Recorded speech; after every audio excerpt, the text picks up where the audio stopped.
นะโมตัสสะภะคะวะโตอะระหะโตสัมมาสัมพุทธัสสะนะโมตัสสะภะคะวะโตอะระหะโตสัมมาสัมพุทธัสสะนะโมตัสสะภะคะวะโตอะระหะโตสัมมาสัมพุทธัสสะธรรมะสวัสดีครับคลิปนี้จะนำหลักธรรมคำสั่งสอนของพระพุทธเจ้ามาทำความเข้าใจและสอนใจเรื่องทุกข์และการดับทุกข์ทุกข์นั้นเป็นสิ่งธรรมดาที่จะต้องเกิดขึ้นหากเรามองเห็นตัวทุกข์และเหตุแห่งทุกข์ได้เราก็จะสามารถเข้าใจสามารถยอมรับและหลีกเลี่ยงกับความทุกข์ที่เกิดกับเราได้ทั้งความทุกข์ที่เกิดกับเราทางกายและความทุกข์ที่เกิดจากเราทางใจได้ครับหลายคนมีปัญหาในชีวิตบางคนมีหนี้สินล้นพ้นตัวอกหักมีปัญหาในที่ทำงานและอีก108ปัญหาเรียกว่าทุกข์แล้วทุกข์อีกจนต้องพ่ายแพ้กับสิ่งที่เกิดขึ้นทำได้เพียงยอมจำนนต่อโชคชะตาแบกรับปัญหาไว้และทุกข์ต่อไปซ้ำแล้วซ้ำเล่าคนเราไม่จำเป็นต้องแบกปัญหาทนรับความทุกข์ไว้กับตัวในเมื่อมีหนทางอีกมากมายที่ช่วยขจัดความทุกข์ออกไปได้ถึงแม้ปัญหาจะยังไม่คลี่คลายแต่การที่เราไม่ทุกข์ระทมก็เป็นการเริ่มต้นที่จะจัดการกับปัญหาที่เกิดขึ้นทำไมใจจึงเป็นทุกข์การที่ใจเป็นทุกข์เพราะใจคิดทำให้ใจเป็นทุกข์เป็นเหตุให้เกิดทุกข์เมื่อเรากลับมาดูชีวิตของเราแต่ละวันจะพบว่าความทุกข์ทางกายนั้น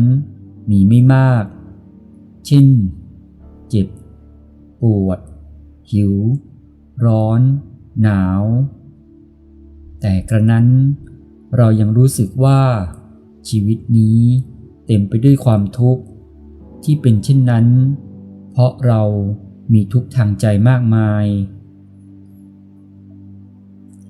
ที่มาของความทุกข์หลายอย่างมาจากคนใกล้ตัวของเรานั่นเองครอบครัวญาติพี่น้องเพื่อนฝูงผู้ร่วมงานแต่ที่เป็นทุกข์ก็เกิดจากตัวของเราร่วมด้วยอันได้แก่ความโลภโกรธและหลงซึ่งเป็นตัวกิเลสตัณหาที่ตัวเรายึดมั่นถือมั่นสิ่งในเหล่านี้เป็นตัวสร้างปัญหาหรือนำความทุกข์มาให้เราทั้งสิ้นความทุกข์ที่ทับถมลงในใจโดยไม่ถูกปลดปล่อยให้หลุดพ้นออกไปบ้างเปรียบเสมือนการแบกของหนักไว้บนบ่าตลอดเวลาทำให้ร่างกายปวดเมื่อยอ่อนล้าเช่นเดียวกับคนที่มีความทุกข์กดดันจิตใจมักจะมองไม่เห็นทางออกไม่ว่าทุกข์นี้จะมีสาเหตุมาจากอะไรก็ตามสาเหตุแห่งความทุกข์เช่นทุกข์เพราะครอบครัวทุกข์เพราะไม่มีจะกินทุกข์เพราะหนี้สินมากมายทุกข์เพราะตกงานทุกข์เพราะตนเองเป็นคนชอบคิดมากทุกข์เพราะไม่สมหวังในการเรียนทุกข์เพราะสูญเสียสิ่งมีค่าทุกข์เพราะถูกคนรักทอดทิ้งทุกข์เพราะสุขภาพไม่ดีหรือทุกข์จากปัญหาการเมืองในปัจจุบันเมื่อเกิดความทุกข์ จากสาเหตุต่างๆคนส่วนใหญ่จะเฝ้าคิดวงเวียนอยู่กับเรื่องที่ทำให้ทุกข์ใจคิดซ้ำแล้วซ้ำเล่าจนทำให้เกิดความรู้สึกเศร้าเสียใจเจ็บใจโกรธเครียดแค้นอึดอัดหนักอึ้งหดหู่หมดอะไรตายอยากในชีวิตและความรู้สึกเหล่านี้จะทวีความรุนแรงมากขึ้นถ้าทุกข์ที่แบกรับอยู่ไม่สามารถแก้ไขได้หนีไม่ได้หรือไม่มีใครช่วยเหลืออาจจะนำไปสู่ทางออกที่รุนแรงได้หลายอย่างทุกข์ทางใจก็คือทุกข์เพราะความคิดแค่คิดก็เป็นทุกข์ทันทีทั้งที่ในความเป็นจริงความคิดนั้นมาแล้วก็ไปแต่เราทุกข์เพราะคิดแล้วยึดจมปลักวางไม่ได้ 70-80% ของความทุกข์ใจเกิดจากการยึดติดกับอดีตหรือไม่ก็กังวลกับอนาคตเราไม่ได้ทุกข์เพราะคิดเฉยๆแต่คิดแล้วยึดเอาไว้อย่างเหนียวแน่นถ้าเราวางอดีตวางอนาคตจิตใจจะสบายบางครั้งเราทุกข์ด้วยเหตุแห่งปัจจุบันทุกข์เพราะรู้สึกขัดอกขัดใจกับสิ่งที่เกิดกับเหตุการณ์ที่เกิดที่ไม่เป็นดังใจที่ทำให้รู้สึกรำคาญยิ่งโมโหทุกข์ก็ยิ่งหนักขึ้นนี่เป็นผลจากการยึดติดอีกแบบหนึ่งถ้าเราไม่อยากทุกข์ก็ต้องรู้จักปล่อยรู้จักวางจริงๆแล้วเราไม่อาจหนีความทุกข์ที่เข้ามารุมเร้าได้แต่มีวิธีที่จะดับทุกข์ด้วยตัวเองได้โดยการมีสติอยู่เสมอเมื่อไหร่ก็ตามที่มีสติก็จะสามารถพิจารณาสิ่งต่างๆได้อย่างมีเหตุมีผลเข้าใจปัญหาที่สำคัญคือทำใจได้ไวแม้ปัญหานั้นจะไม่ได้รับการแก้ไขก็ตามตรงนี้เองที่สติจะทำให้เราควบคุมอารมณ์และสิ่งที่เกิดขึ้นได้ดีขึ้นสิ่งสำคัญคือสติไม่ได้เกิดขึ้นง่ายๆและไม่ได้เกิดขึ้นเองต้องอาศัยการฝึกฝนเพราะจิตของเราไม่เคยนิ่งมีแต่วอกแวกไปมาตามเหตุการณ์และสถานการณ์ต่างๆที่เป็นสิ่งเร้าดังนั้นการมีสติได้นั้นต้องเริ่มจากการรู้สึกตัวอยู่ตลอดเวลาไม่ล่องลอยไปกับอดีตหรืออนาคตใช้ชีวิตอยู่กับความจริงความเป็นปัจจุบันเข้าใจและระลึกได้ว่ากำลังจะทำอะไรกำลังคิดอะไรบนพื้นฐานของความจริงที่เป็นสัจธรรมการมีสติและใช้ปัญญาในการจัดการชีวิตเป็นหนทางในการดับทุกข์ที่ดีที่สุดสังเกตดีๆคนไม่มีสติไม่ยอมรับความจริงมักจะเป็นทุกข์ซึ่งเป็นทุกข์ที่เกิดจากตัวเองทั้งนั้นคือพอไม่มีสติ ก็ไม่มีปัญญาจะมาคิดตรึกตรองถึงสิ่งที่เกิดขึ้นได้แต่หลอกตัวเองไปเรื่อยๆเพื่อไม่ให้เป็นทุกข์ถามว่ายังทุกข์อยู่ไหมตอบได้เลยว่าทุกข์เพราะทุกข์ไม่ได้หายไปไหนเพียงแต่เราปกปิดหมกเม็ดโดยไม่ได้ใช้สติเข้ามาจัดการเพื่อดับทุกข์ที่แท้จริงตามหลักพระพุทธศาสนาแล้ว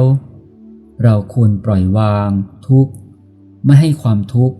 มาอยู่เหนือสติปัญญาและจิตใจได้ดังนั้น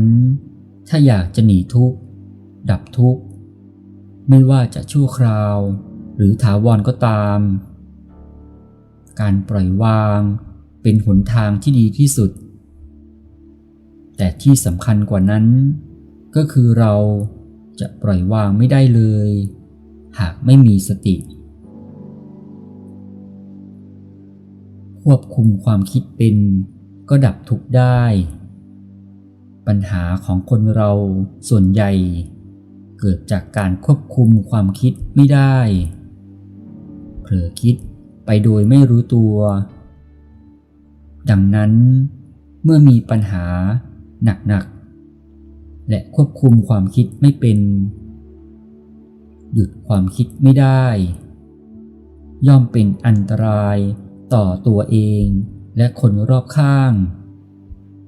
พรานจะทำให้สังคมเดือดร้อนเพราะคนประเภทนี้บ่อยๆซึ่งการจะทำให้หยุดคิดเป็น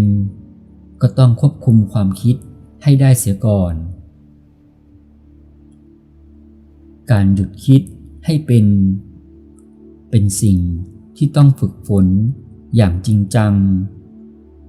ไม่ใช่อยู่ดีๆคนเราก็หยุดคิดกันได้ง่ายๆถ้าพูดกันในแง่ของศาสนาการหยุดคิดให้เป็นคือการรู้จักการถอนสมมุติบัญญัติซึ่งสมมุติบัญญัติก็คือ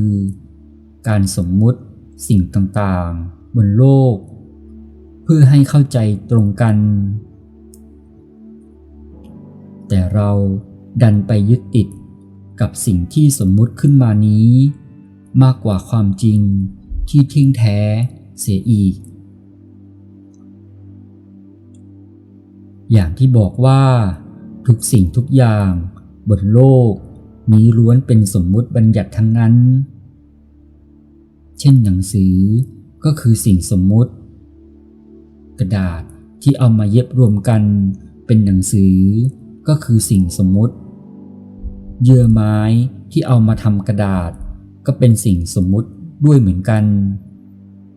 สรุปก็คือสิ่งแท้จริงบนโลกนี้มีเพียงแค่ธาตุดังนั้นเราต้องมองทุกอย่างให้เป็นธาตุมองบ่อยๆพิจารณาเรื่อยๆและเมื่อมีปัญหาไม่ว่าหนักหรือเบาถ้าอยากหยุดคิดให้เป็นก็ต้องกำหนดไว้ในใจให้ได้ว่ามันเป็นแค่ธาตุตามธรรมชาติเป็นเรื่องของธาตุจะไปสนใจใส่ใจมากมายเพื่ออะไรดังนั้น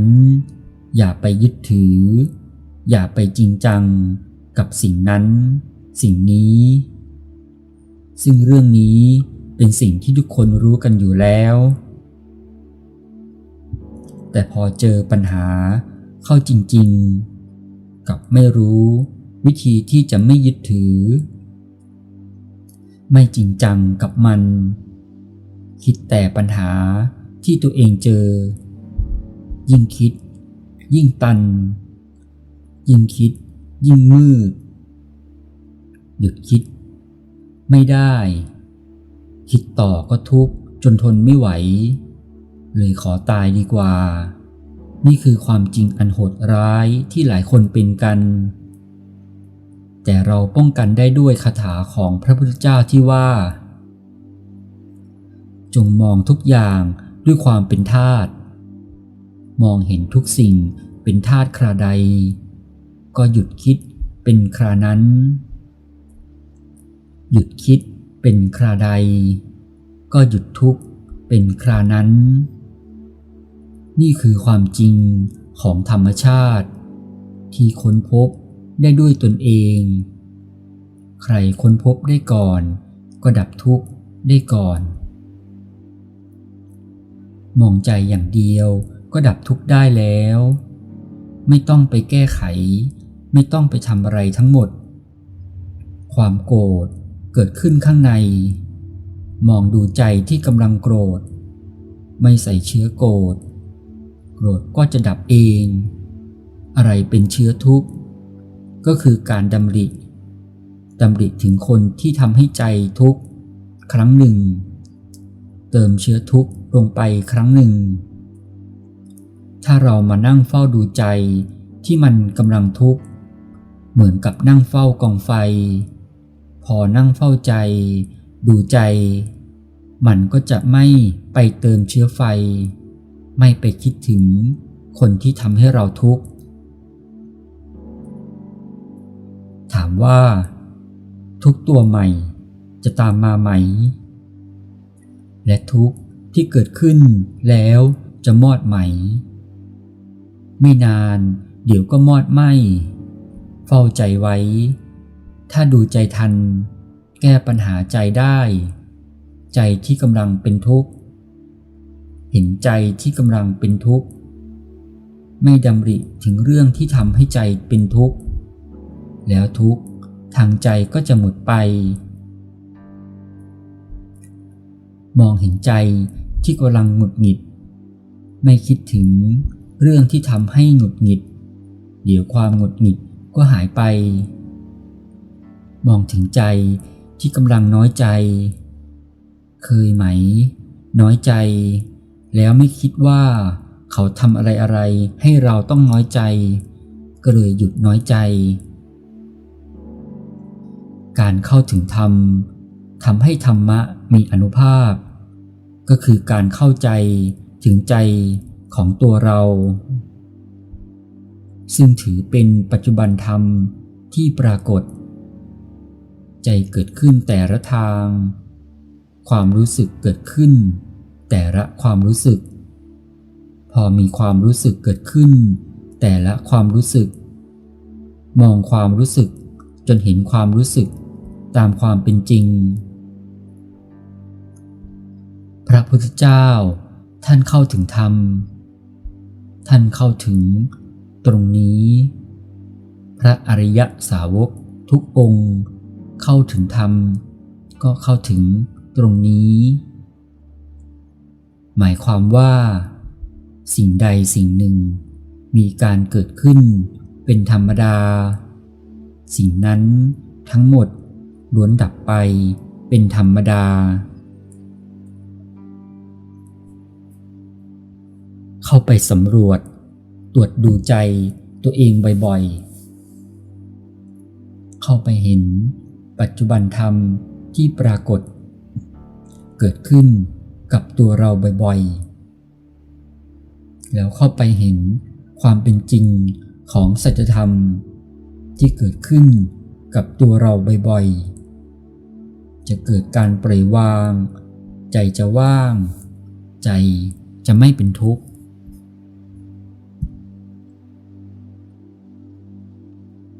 การจะเข้าถึงธรรมตรงนี้ได้เข้าถึง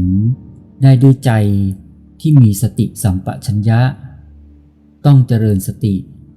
ต้องอบรมจิตให้เกิดปัญญาแล้วเราจะเข้าถึงพระธรรม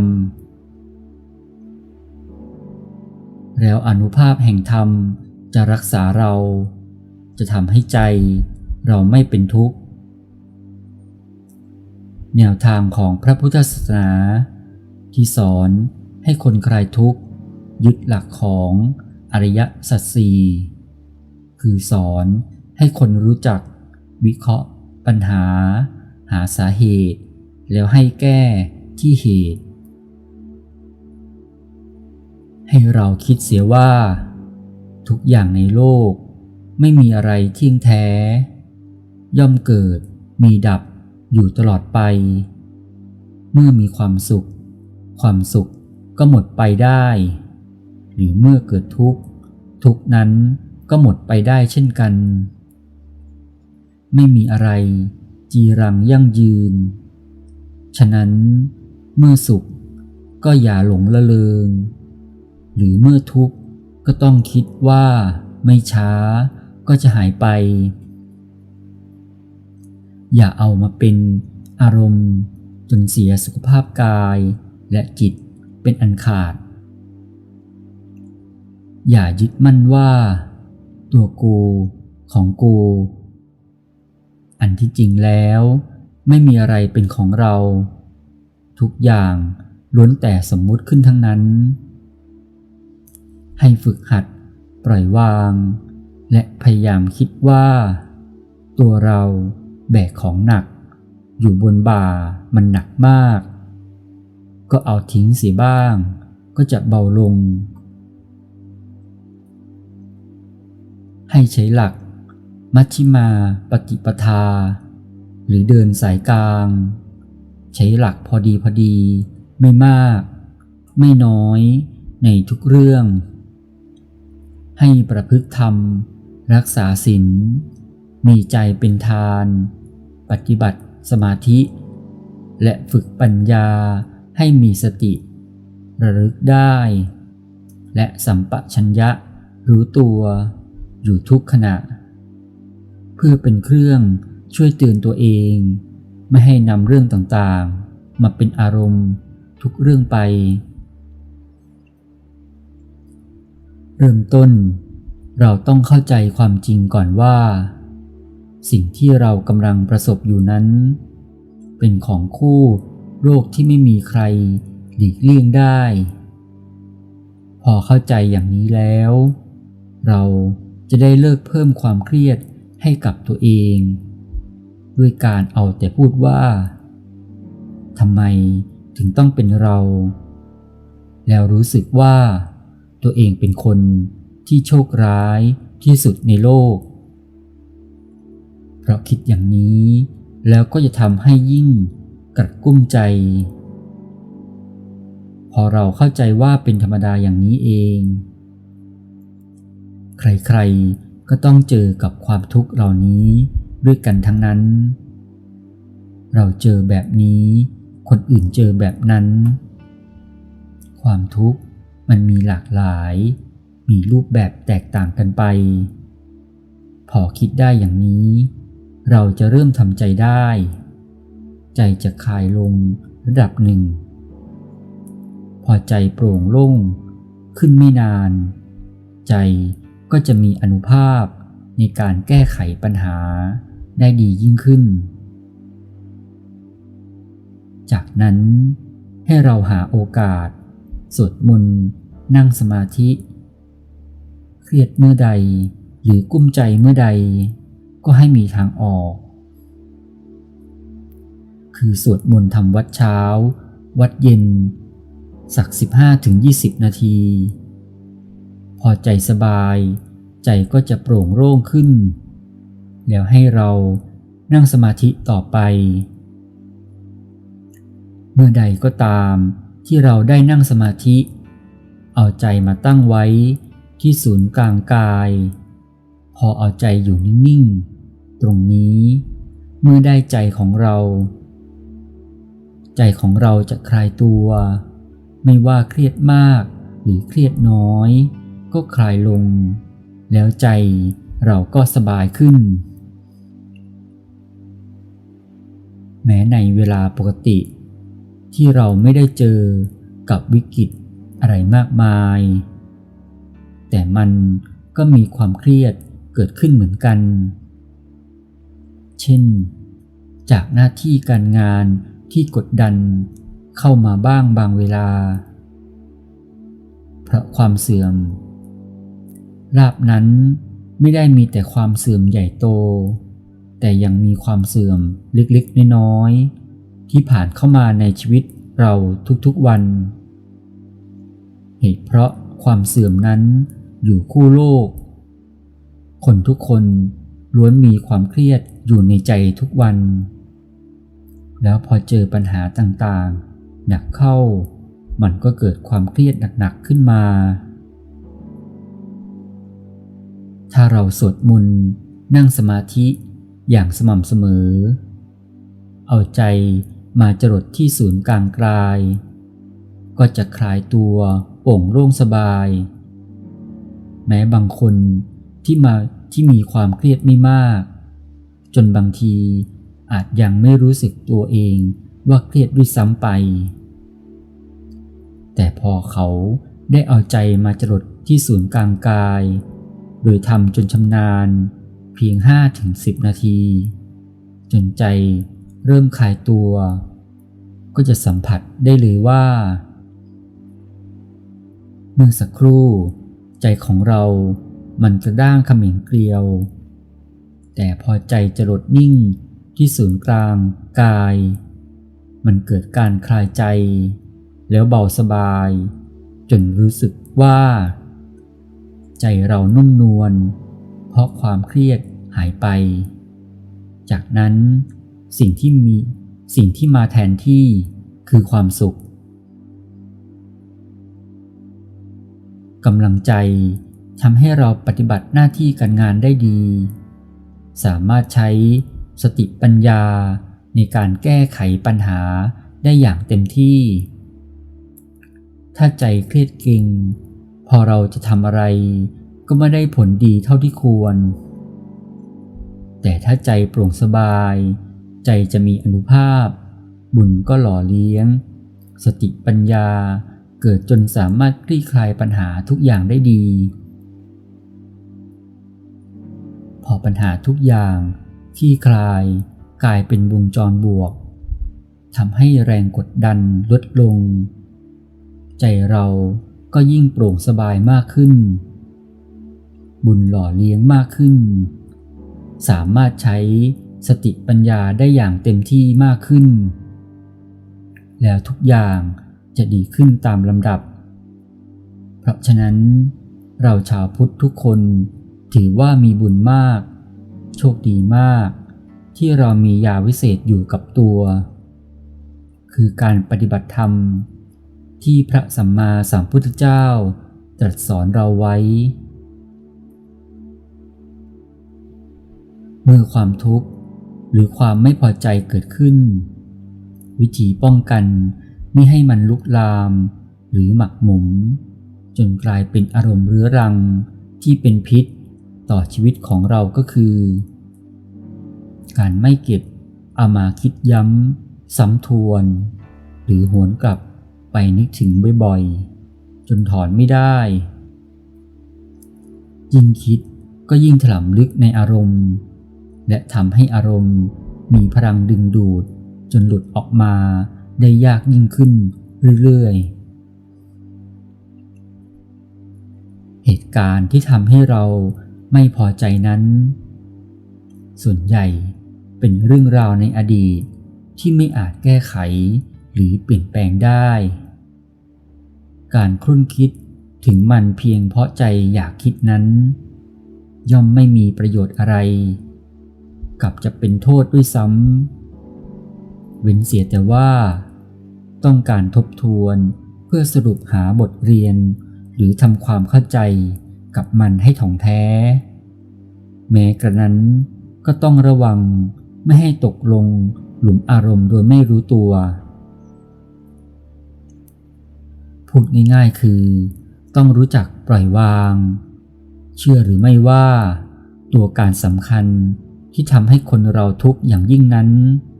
อยู่ที่ใจซึ่งปล่อยวางไม่เป็นต่างหากหาได้อยู่ที่คนอื่นหรือเหตุการณ์ภายนอกไม่แม้จะมีอะไรมากระทบอย่างแรงแต่ถ้าใจรู้จักปล่อยวางมันก็ทำอะไรเราไม่ได้ไม่ว่าอารมณ์จะหมักหมมเรื้อรังเพียงใดก็ไม่เกินวิสัยที่จะปล่อยไปจากใจขอเพียงมีสติระลึกรู้ทันว่าก กำลังหลงยึดมันอยู่ อย่าลืมว่ามันค้างคาในใจเราได้เพราะใจเรานั่นแหละที่ไปยึดมันเอาไว้ไม่ยอมปล่อยทันทีที่ใจปล่อยมันก็หลุดแต่เผลอเมื่อไรใจก็อาจไปยึดมันเอาไว้อีกถ้าจะไม่ให้เผลอก็ต้องมีสติระลึกรู้อยู่เสมอสติ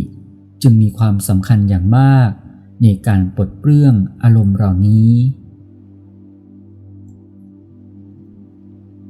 สตินั้นสามารถใช้รับมือกับอารมณ์ต่างๆได้ทุกชนิด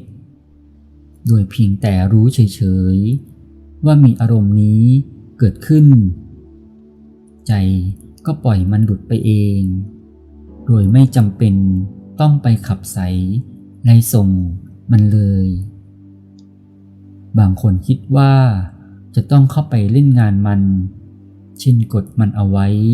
หรือไล่มันไปแต่ยิ่งทำก็ยิ่งเป็นการเติมเชื้อให้มันมีพลังมากขึ้นหรือกลายเป็นการติดกับดักมันเหมือนกับไก่ป่าที่คิดไล่ไก่ต่อ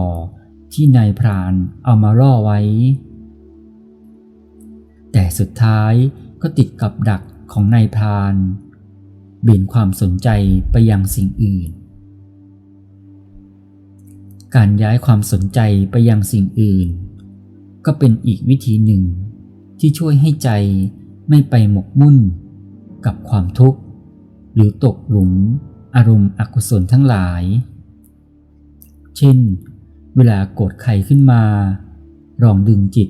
มาจดจ่อกับลมหายใจขณะเดียวกัน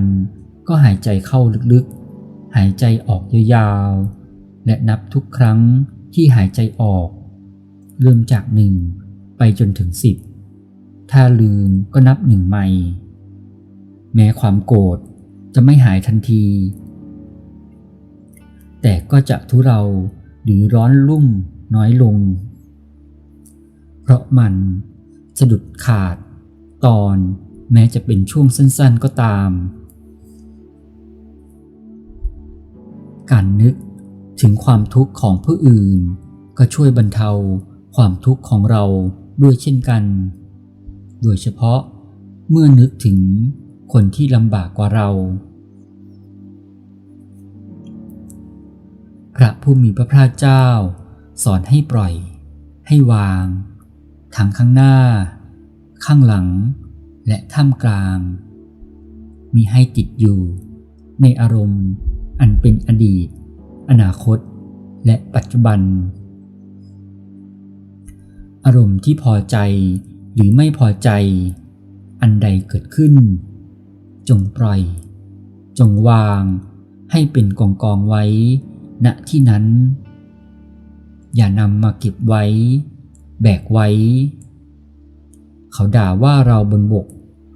จงกองคำด่าว่านั้นไว้บนบกอย่านำติดไปในน้ำด้วย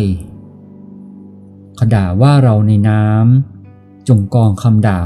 ว่านั้นไว้ในน้ำอย่านำติดตัวมาบนบกหรือเขาด่าว่าในเมืองจงกองไว้ในเมืองอย่านำติดตัวมาจนถึงเชตวนารามนี้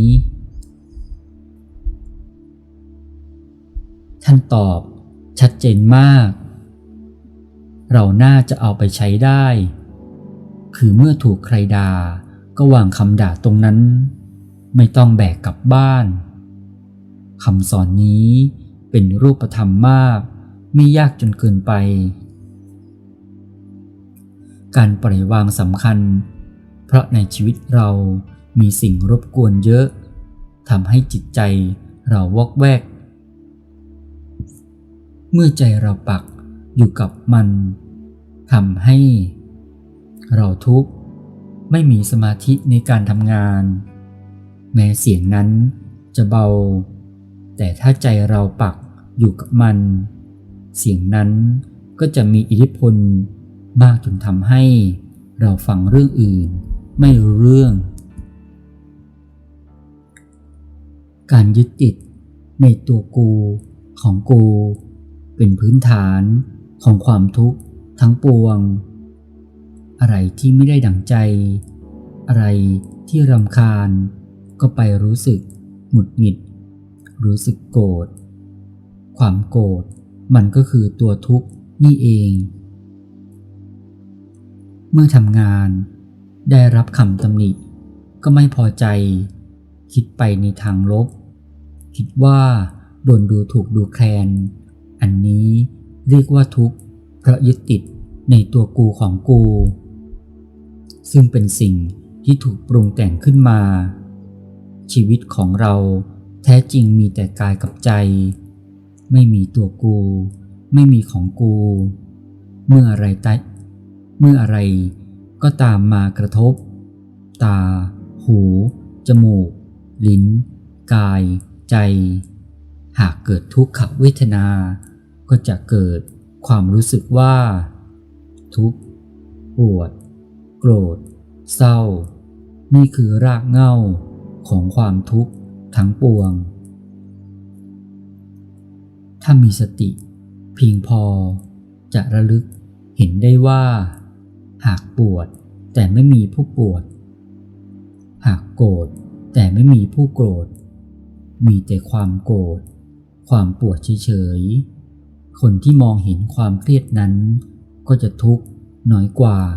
คนที่รู้สึกว่าเครียดสติสำคัญมากช่วยให้ปล่อยวางได้เร็วอยู่กับปัจจุบันไม่อะไรในอดีตไม่พะวงกับอนาคตบางเรื่องเรากังวลเพราะคิดเอาเองทั้งเพเรื่องยังไม่เกิดขึ้นแต่เรานึกปรุงแต่งไปในทางลบแต่ถ้ามีสติเราก็จะอยู่กับความจริงในปัจจุบันได้เงินเสียไปแล้วใจไม่เสียไม่อะไรสิ่งที่เป็นอดีตส่วนอนาคตก็ไม่กังวลใจลอยเมื่อไหร่ก็ดึงใจกลับมาสติคือระลึกได้ไม่ลืมตัว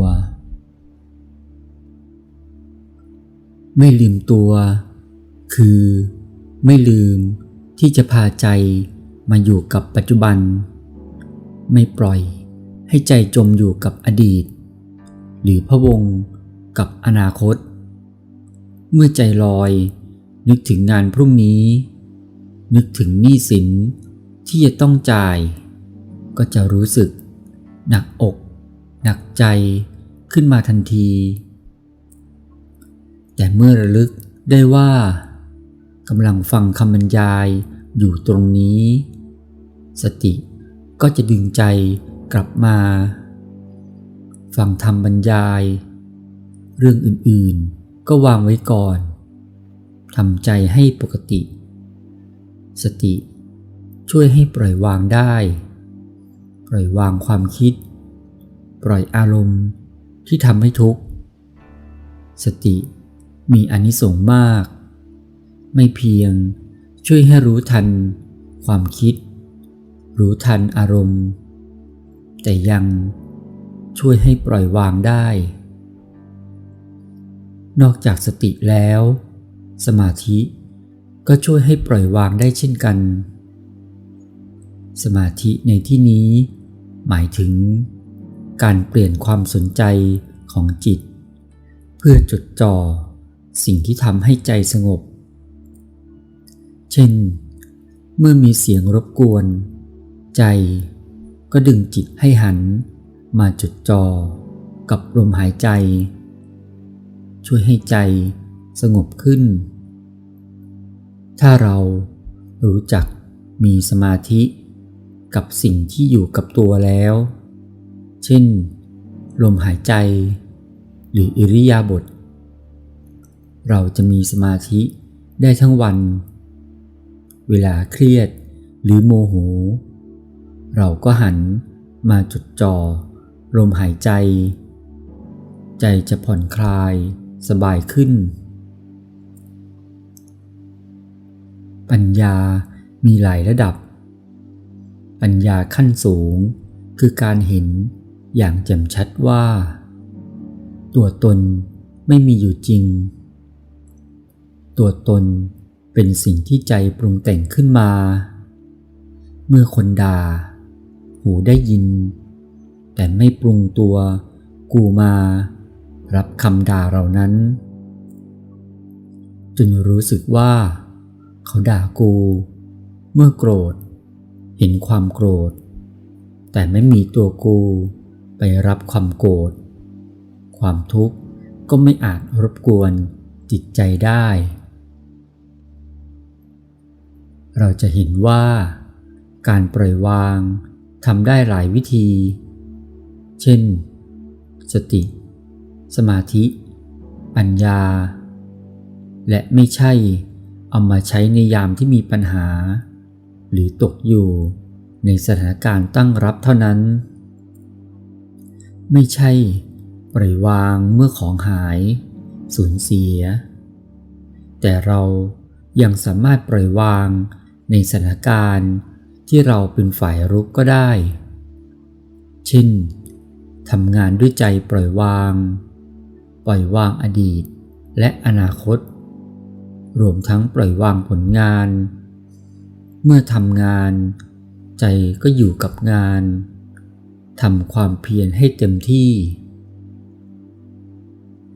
มีสุภาษิตจีนกล่าวว่าความพยายามอยู่ที่มนุษย์ความสำเร็จอยู่ที่ฟ้าสุภาษิตนี้สอนให้เราทำความเพียรอย่างเต็มที่อย่าไปกังวลหรือห่วงความสำเร็จเพราะนั่นเป็นเรื่องของฟ้าไม่ได้อยู่ในอำนาจของเราพุทธศาสนาเรียกว่าเหตุปัจจัยความสำเร็จจะเกิดขึ้นได้เพราะมีเหตุปัจจัยมากมายซึ่งเราควบคุมไม่ได้ตั้งเยอะแยะแต่สิ่งหนึ่งที่เราทำได้ก็คือทำความเพียรอย่างเต็มที่ทำปัจจุบันให้ดีที่สุดส่วนเรื่องผลสำเร็จนั้นเราควรปล่อยวางนี่เรียกว่าปล่อยวางผลงานการทำงานอย่างปล่อยวางไม่ใช่การปล่อยปละละเลยเพียงแต่เป็นการไม่คาดหวังผลสำเร็จมีความสุขในการทำงานโดยไม่ต้องรอให้งานเสร็จก่อนแล้วจึงสุขแต่เป็นความสุขในขณะที่ทำการปล่อยวางอย่างแท้จริงต้องปล่อยวางแม้กระทั่งความสำเร็จคือสำเร็จก็ไม่ได้ดีใจมากไม่ยินดีมากหากไม่สำเร็จก็ไม่เสียใจมาก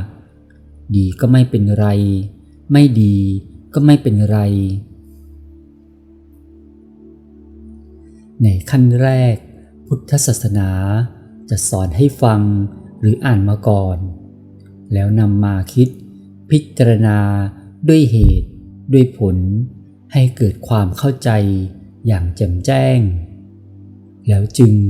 นำความเข้าใจนั้นมาทดลองปฏิบัติจึงจะได้รับผลจริงเพียงแค่การฟังมาหรืออ่านมานั้นยังไม่มีผลอะไรแม้ความเข้าใจก็ยังช่วยได้เพียงทำให้ความทุกข์บรรเทาเบาลงเท่านั้นจะต้องมีการปฏิบัติจริงอย่างถูกต้องสมบูรณ์จึงจะมีผล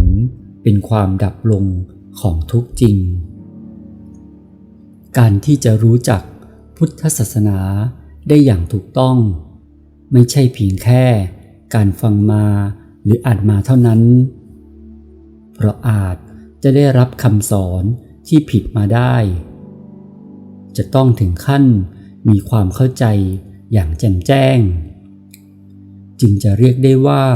รู้จักพุทธศาสนาอย่างถูกต้องซึ่งการที่จะเกิดความเข้าใจพุทธศาสนาอย่างแจ่มแจ้งนั้นจะต้องศึกษากฎสูงสุดของธรรมชาติ จนเกิดความเข้าใจแล้วนำกฎนั้นมาศึกษาร่างกายและจิตใจของเราจนเกิดความเข้าใจว่าแท้จริงไม่มีเราจึงจะเรียกว่าเกิดความเข้าใจอย่างแจ่มแจ้งสิ่งทั้งหลายทั้งปวงอันใครๆไม่ควรยึดถือว่าเป็นตัวตนความทุกข์ทั้งหมดของจิตใจมนุษย์เกิดมาจากสาเหตุเดียวคือความยึดถือว่ามีตัวเราเมื่อไม่มีความยึดถือว่ามีตัวเราความทุกข์ทั้งปวงก็จะไม่เกิดขึ้นเมื่อจิตไม่มีทุกข์มันก็สงบเย็นปลอดโปร่งสดชื่นแจ่มใสวิธีปฏิบัติเพื่อไม่เกิดความยึดถือว่ามีตัวเราได้นั้นจะต้องใช้จิตที่เข้มแข็งมีสมาธิมาระงับความยึดถือนี้โดยมีความเข้าใจว่าแท้จริงมันไม่มีตัวเรามีปัญญามาคอยควบคุมและมีจิตที่ปกติหรือมีศีลเป็นพื้นฐานอยู่ก่อนแล้วถ้าปฏิบัติได้ชั่วคราวทุกข์ก็ดับลงเพียงชั่วคราวแต่ถ้าปฏิบัติได้ถาวรทุกข์ก็ดับลงถาวรสิ่งนั้นเราทุกคนก็สามารถปฏิบัติได้ด้วยการตั้งใจว่าจะไม่เบียดเบียนชีวิตและทรัพย์สินของผู้อื่นแม้ด้วยกายหรือวาจาก็ตามเพียงเท่านี้เราก็มีศีลได้เองแล้วสมาธินั้นเพียงเราตั้งใจในการคิดการพูดหรือการเคลื่อนไหวของร่างกายให้มั่นคงต่อเนื่องกันได้นานๆเราก็มีสมาธิที่พร้อมใช้ดับทุกข์ได้แล้วถ้าใครยังทำไม่ได้ก็ต้องไปฝึกมาก่อนส่วนปัญญานั้นเพียงเรามีความเข้าใจอย่างถูกต้องว่าแท้จริงไม่มีสิ่งใดหรือสภาวะใดที่จะเป็นเราหรือตัวเราได้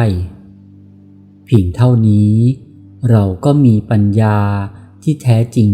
ขึ้นมาแล้วการที่จะเกิดความเข้าใจว่าไม่มีเราได้นั้นจะต้องเข้าใจถึงกฎสูงสุดของธรรมชาติก่อนว่าทุกสิ่งที่เกิดขึ้นต้องมาจากเหตุและปัจจัยสิ่งใดจะเกิดขึ้นจะต้องอาศัยสิ่งอื่นหลายๆสิ่งมาปรุงแต่งหรือสร้างขึ้นเสมอไม่มีสิ่งใดจะเกิดขึ้นหรือตั้งอยู่ได้ลอยๆโดยไม่มีสิ่งอื่นมาปรุงแต่งเมื่อทุกสิ่งเกิดขึ้นมาแล้วและตั้งอยู่ได้เพราะเหตุปัจจัยดังนั้นทุกสิ่งที่เกิดขึ้นจึงไม่มีสภาวะที่จะเป็นตัวตนที่เที่ยงแท้ถาวรหรือเป็นอมตะได้คือเมื่อสิ่งใดเกิดขึ้นมาแล้วก็จะต้องดับสลายหรือหายไปอย่างแน่นอนไม่ช้าก็เร็วไม่มีสิ่งใดหรือสภาวะใดที่จะมาเป็นเราหรือตัวเราหรือตัวตนของใครๆก็ได้เพราะทุกสิ่ง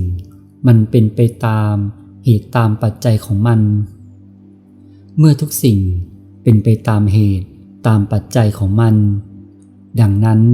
เมื่อเหตุหรือปัจจัยของมันเสื่อมสลายหรือดับหายไปสิ่งที่เกิดขึ้นมานั้นจึงต้องเสื่อมสลายหรือดับหายตามไปด้วยเสมอนี่คือความไม่เที่ยงแท้ถาวรของสิ่ง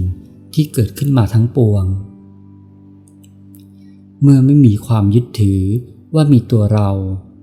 อันเป็นสาเหตุของความทุกข์ทั้งหลาย ความทุกข์ทั้งหลายก็ย่อมที่จะไม่มีตามไปด้วยเมื่อจิตไม่มีทุกข์สภาวะที่ตรงข้ามกับความทุกข์หรือความสงบเย็นก็ย่อมที่จะปรากฏขึ้นมาแทนที่ความทุกข์ทันทีถ้าไปยึดถือสิ่งใดว่าเป็นเรา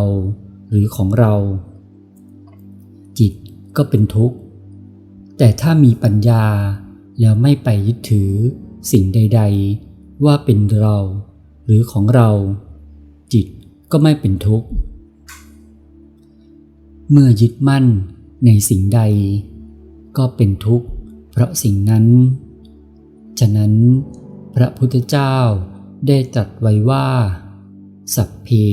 ธัมมานารังอภินิเวสายะแปลว่าสิ่งทั้งปวงไม่ควรเข้าไปยึดมั่นถือมั่นปิดหูซ้ายขวาปิดตาสองข้างปิดปากเสียบ้างนั่งนอนสบายสิ่งทั้งปวงควรหรือจะถือมั่นเพราะว่ามันก่อทุกข์มีสุขไฉนยึดมั่นมากทุกข์มากลำบากใจปล่อยวางได้เป็นสุขทุกคืนวันธรรมดาของสังขารคือการดับไม่มีกลับคืนเป็นเช่นลมหวนเป็นของจริงจงจำอย่าคร่ำครวญสิ่งที่ควรเร่งทำคือกรรมดีอันคืนวันพลันดับลงรับร่วงท่านทั้งปวงอุตส่าห์สร้างทางกุศลแก่ลงแล้วรำพึงถึงตัวตนอายุคนนั้นไม่ยืนถึง10,000 ปีโลกนี้เป็นโลกของความทุกข์เมื่อมีการเกิดก็ต้องมีการแก่การเจ็บและการตายสิ่งเหล่านี้คนโดยมากพอใจกันนักหรือเปล่าแต่แม้จะไม่พอใจก็จำเป็นต้องเป็นไปอยู่นั่นเองเพราะเมื่อมีเกิดสิ่งเหล่านี้ก็ติดตามมาแล้วก็เป็นทุกข์เพราะพยายามจะฝืนธรรมดาของโรคเป็นเช่นนี้เองโรคธรรมคือธรรมดาของโรคมีอยู่8ประการคือลาภยศสรรเสริญสุขและเสื่อมลาภเสื่อมยศนินทาทุก4ข้อแรกน่าชื่นชมยินดีทุกคนอยากมีอยากได้4ข้อหลังไม่น่ายินดีไม่มีใครปรารถนาแต่ก็หลีกเลี่ยงไม่ได้กล่าวคือเมื่อมีลาภพอถึงคราวลาภก็เสื่อมมียศแล้วก็มีเสื่อมยศดังนั้นท่านจึงสอนมิให้มัวเมากับโลกธรรมฝ่ายที่น่ายินดีและไม่ให้ทุกโศกเกินไปเมื่อถึงคราวความโศกจะลดลงมากน้อยเพียงใดขึ้นกับว่าเรายอมรับความจริงมากน้อยแค่ไหนยิ่งพิจารณาความจริงบ่อยเพียงไรจิตก็จะมีภูมิ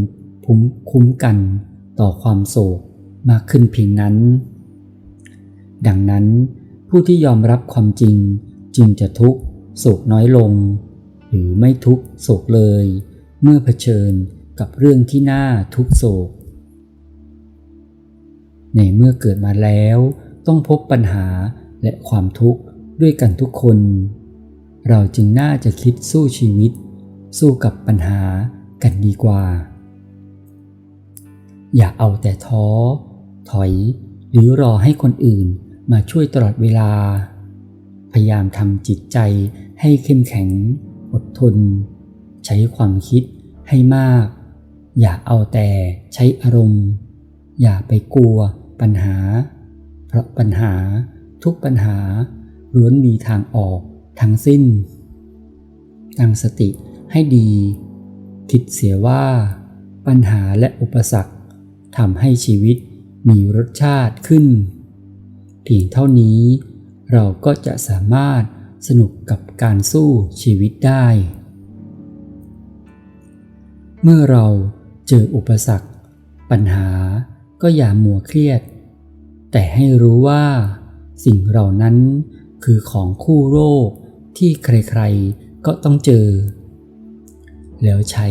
วิธีคลี่คลายด้วยสติปัญญาและสมาธิให้ประสบความสุขและความสำเร็จในชีวิตทั่วหน้ากันบางครั้งบางเรื่องเราควบคุมไม่ได้เพราะฉะนั้นอะไรจะเกิดก็ให้มันเกิดแล้วให้ทำใจว่าสุดท้ายนี้ไม่ว่าอะไรจะเกิดขึ้นกับเราเมื่อถึงคราวเราทิ้งกายนี้ไปแล้วเราจะไปเกิดที่ใดอยู่ในสภาวะแบบไหนเราเป็นคนกำหนดเองเพราะขึ้นอยู่กับว่าเราออกแบบชีวิตไว้อย่างไรสร้างบุญสร้างบารมีไว้มีมากมายเพียงใดพอเราตายไปสิ่งที่เป็นปัญหาติดค้างอยู่นั้นไม่ได้ติดตัวเราไปด้วยเลยแต่ว่าสิ่งที่เราจะไปอยู่ในภพหน้านั้นคือสิ่งที่เราได้ทำไว้ตอนที่เรายังมีชีวิตอยู่นั่นเองขออนุโมทนาบุญและกราบขอบพระคุณครูบาอาจารย์ทุกท่านที่ให้คติธรรมและข้อคิดในการดำเนินชีวิตและขออนุโมทนาบุญกับทุกท่านที่มีส่วนร่วมในการจัดทำคลิปนี้และรับชมคลิปนี้ฝากกดติดตามช่องธรรมะดีๆเพื่อเป็นกำลังใจในการจัดทำคลิปธรรมะต่อไปด้วยนะครับสาธุครับ